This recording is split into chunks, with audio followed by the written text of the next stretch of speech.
कोणत्या पक्षाला किती देणगी इलेक्टोरल बॉन्ड स्वरूपात दिली गेली याबद्दलची माहिती अखेर समोर आली आहे। एसबीआयने निवडणूक आयोगाला ही माहिती सोपवली आहे। तर लगेच या व्हिडिओमधून जाणून घेऊया की एसबीआयने दिलेल्या माहितीत नेमकं काय म्हटलंय। सगळ्यात पहिले कंपनी जाणून घेऊया आणि त्यानुसार त्यांनी कोणाकोणाला किती देणगी दिली हे पाहूया। सगळ्यात पहिली company future gaming hotel service या कंपनीने एकूण 1368 कोटी इतका निधी दिलाय।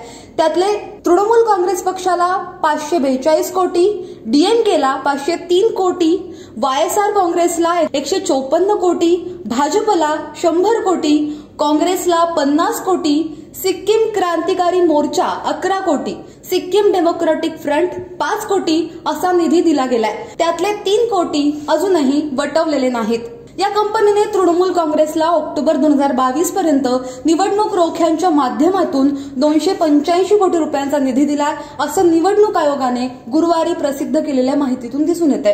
त्यानंतरची कंपनी आहे मेघा इंजिनिअरिंग।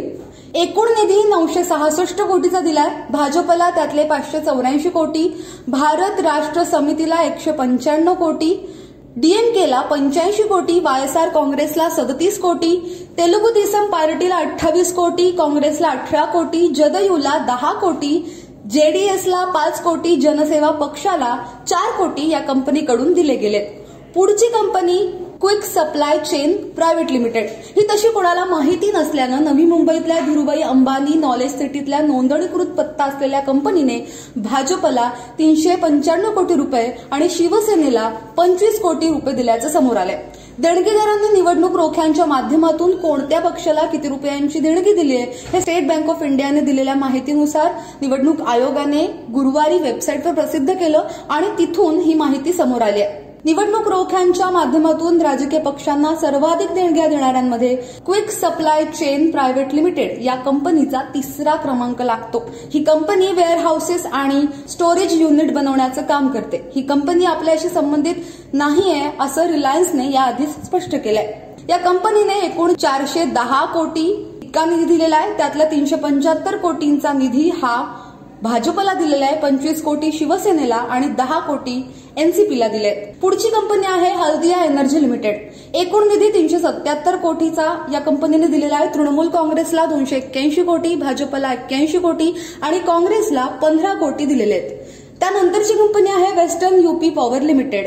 एकूण निधी 220 कोटींचा या कंपनीने दिलेला आहे। त्यातला 110 कोटी तृणमूल काँग्रेस, 80 कोटी भाजप, 20 कोटी टीडीपी, 10 कोटी जनसेवा पक्षाला देण्यात आलेला आहे। त्यानंतरची कंपनी आहे भारती एअरटेल लिमिटेड। एकूण निधी 198 कोटीचा देण्यात आलेला आहे। त्यातला 197.4 कोटी भाजपला देण्यात आलेला आहे, 5 लाखाचा निधी नॅशनल कॉन्फरन्सला देण्यात आलेला आहे आणि 1 लाखाचा निधी आरजेडीला देण्यात आलेला आहे।